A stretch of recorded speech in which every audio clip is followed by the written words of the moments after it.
मनोविज्ञान के अध्ययन की विधियों के इस दूसरे भाग में हम जो अन्य दो महत्वपूर्ण विधियों की चर्चा करेंगे, वे विधियां आज मनोविज्ञान में सबसे केंद्रीय विधियों में है और जिन पर बहुत व्यापक विचार विमर्श हुआ है। वह पहली विधि है प्रयोग विधि और दूसरा है फ्रायड की मनोविश्लेषण विधि। प्रयोगात्मक विधि की विशेषता है कि प्रयोग एक वैज्ञानिक विधि है। वैज्ञानिक विधि की विशेषता यह होती है कि वह वस्तुनिष्ठ होता है और वह सत्यापनीय होता है। प्रयोग को आप दोहरा कर देख सकती हैं, दोहराया जा सकता है। वह साथ में वैध और ज़्यादा उसके परिणाम यथार्थपूर्ण होते हैं और उसमें त्रुटि होने की संभावना बहुत कम होती है। तो प्रयोग मनोविज्ञान में या मापन और मूल्यांकन में एक प्रमुख विधियों में एक है। आमतौर पर तमाम कक्षाओं में प्रयोगात्मक विधि का प्रयोग किया जाता है छात्रों के मूल्यांकन हेतु। तो जैसे प्रयोग की परिभाषा जो दी गई है, जैसे गैरेट कहते हैं कि नियंत्रित दशाओं में किया गया प्रेक्षण ही प्रयोग है। नियंत्रित दशाओं में किया गया प्रेक्षण ही प्रयोग है। या जैसे फेस्टिंजर की परिभाषा है कि स्वतंत्र चर के आश्रित चर पर प्रभाव का अध्ययन ही प्रयोगात्मक विधि है। स्वतंत्र चर का आश्रित चर पर प्रभाव का अध्ययन ही प्रयोग है।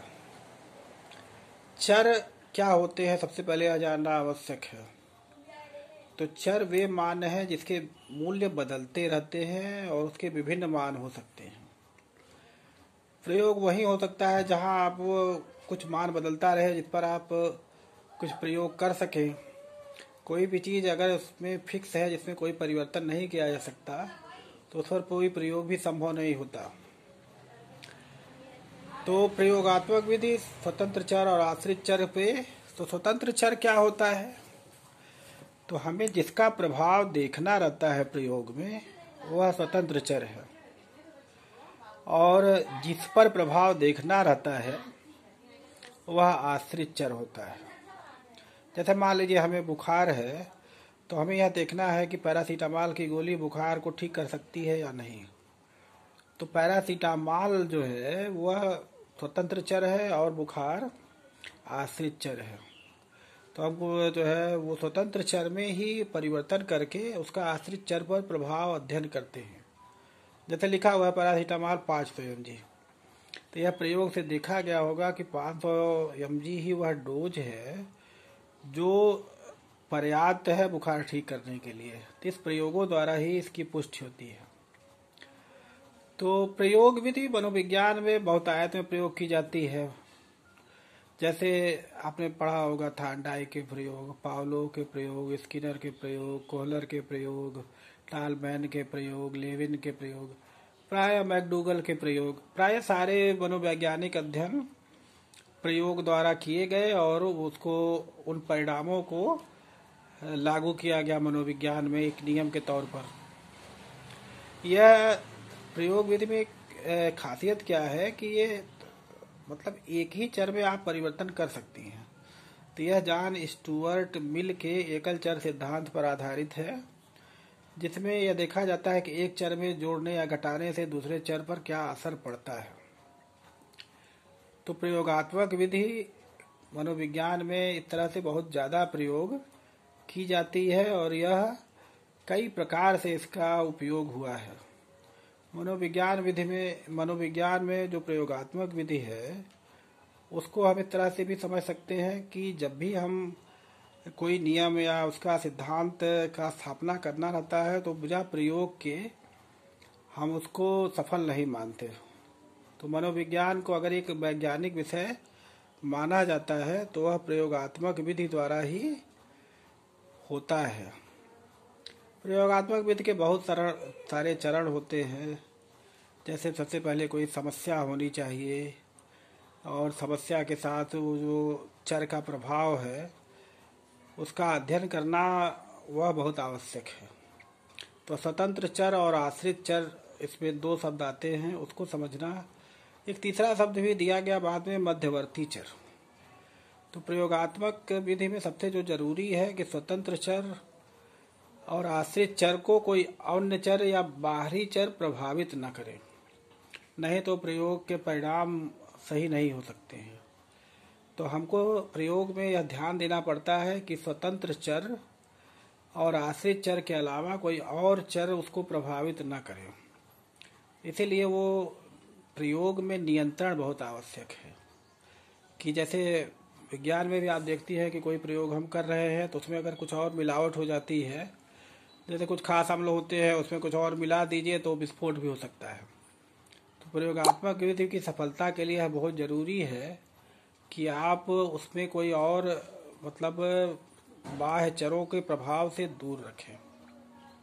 तो मनोविज्ञान में यह विधि बहुत पॉपुलर विधि है, और चूंकि यह वैज्ञानिक विधि है तो मनोविज्ञान के बहुत सारे नियम या सिद्धांत इस विधि द्वारा प्राप्त किए गए हैं।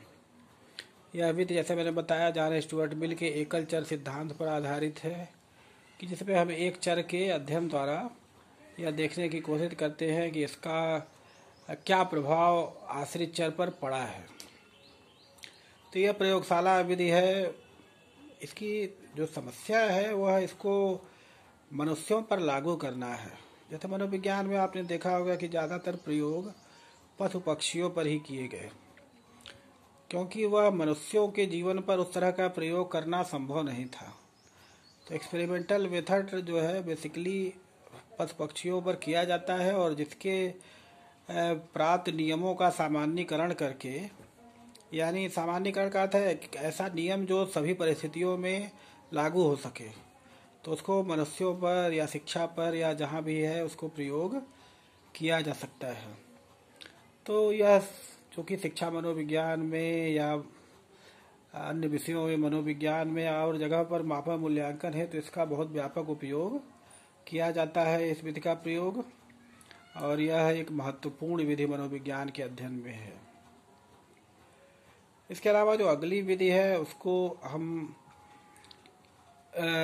वो विधि है मनोविश्लेषण विधि। मनोविश्लेषण विधि आप जानते ही हैं, फ्रायड की देन है। फ्रायड ऑस्ट्रेलिया के एक मनोवैज्ञानिक थे, और अपने समय में वो बहुत उनके विचारों को क्रांतिकारी माना गया। कि मनोविज्ञान में बेसिकली वो मानसिक रोगों के एक चिकित्सक थे, और उन्होंने चिकित्सा शास्त्र में अपनी शिक्षा की थी, और वह मुख्यतः मानसिक रूप से बीमार व्यक्तियों का जो इलाज करते थे उसी क्लिनिकल मेथड्स को उन्होंने अपने सिद्धांतों के स्थापना में प्रयोग किया। उनके सिद्धांत में दो चीज़ें बहुत महत्वपूर्ण हैं। एक जो पहली चीज़ है वो है अचेतनता का प्रयोग।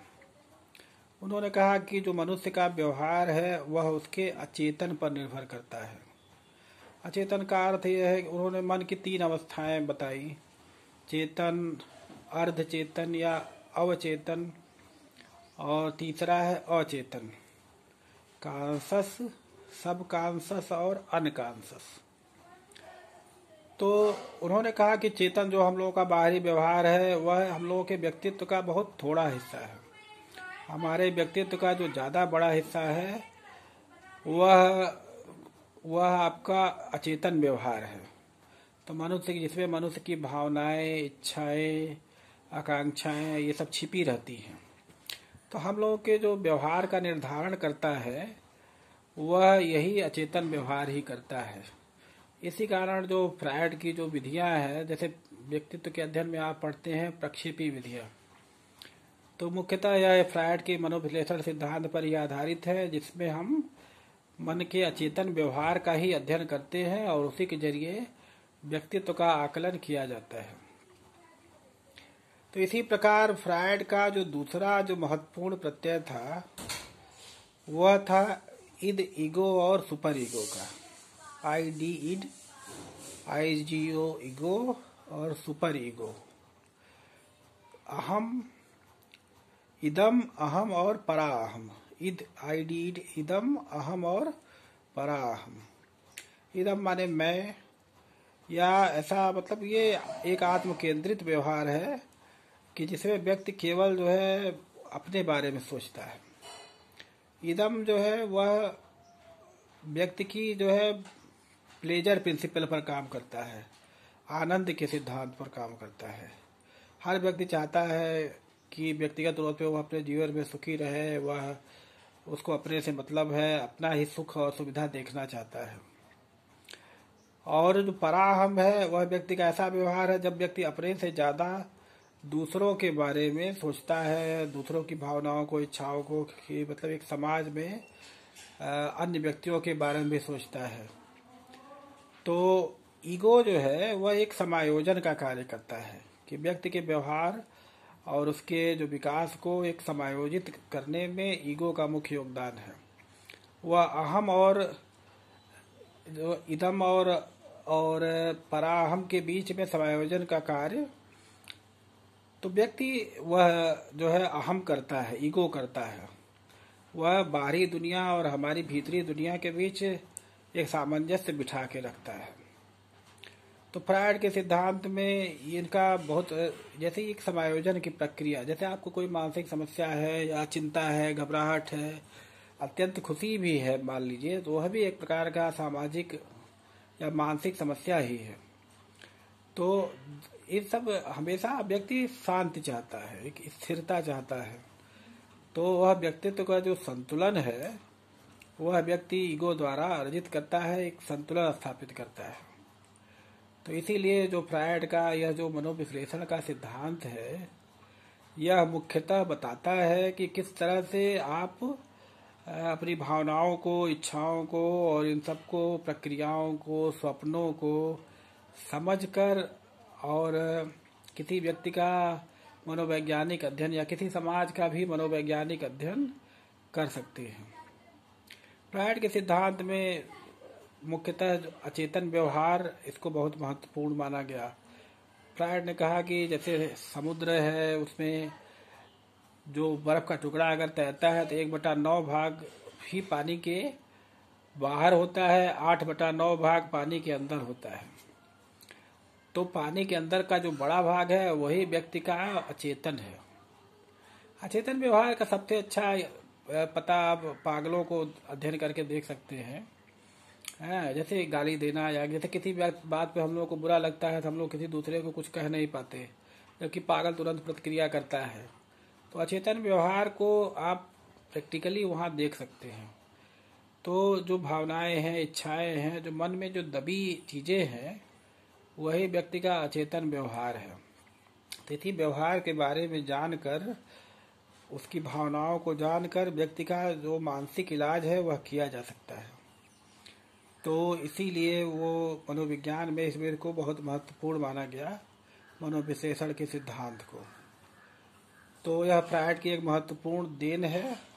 और फ्रायड के जो चेतन, अर्धचेतन या अचेतन या फिर ईड, ईगो और सुपर ईगो, ये दोनों जो प्रत्यय है यह हमारे मन को और हमारे व्यक्तित्व को समझने में बहुत सहायता देते हैं और हमें बताते हैं कि मानव के मन या व्यक्तित्व के बारे में एक वस्तुनिष्ठ जो अंदाजा है वह कैसे लगाया जा सकता है। तो मनोविश्लेषणात्मक विधि भी एक मुख्यतः जो है विशेषज्ञों की विधि है। यह आमतौर पर मनोविश्लेषण एक कुशल मनोवैज्ञानिक ही कर सकता है। तो इस तरह से मतलब ये सामान्य मनोविज्ञान में इसका व्यापक उपयोग मनोवैज्ञानिकों द्वारा किया जाता है कि जिसके द्वारा व्यक्ति की मानसिक समस्याओं का अध्ययन किया जा सके और उसका उपचार किया जा सके। इस प्रकार मनोविज्ञान की अध्ययन विधियों में यह जो भी विधियाँ इस वीडियो के पार्ट 1 में या इस भाग में बताई गई, यह सब अत्यंत महत्वपूर्ण विधियाँ हैं और जिसका व्यापक उपयोग मनोविज्ञान में किया जाता है। और आशा है आपको यह पसंद आएगा और ज्ञानवर्धक होगा। और इस विषय में और कोई सुझाव या कोई और अन्य समस्या हो तो उसको आप पूछें और उसका समाधान हम लोग करने की कोशिश करेंगे। धन्यवाद।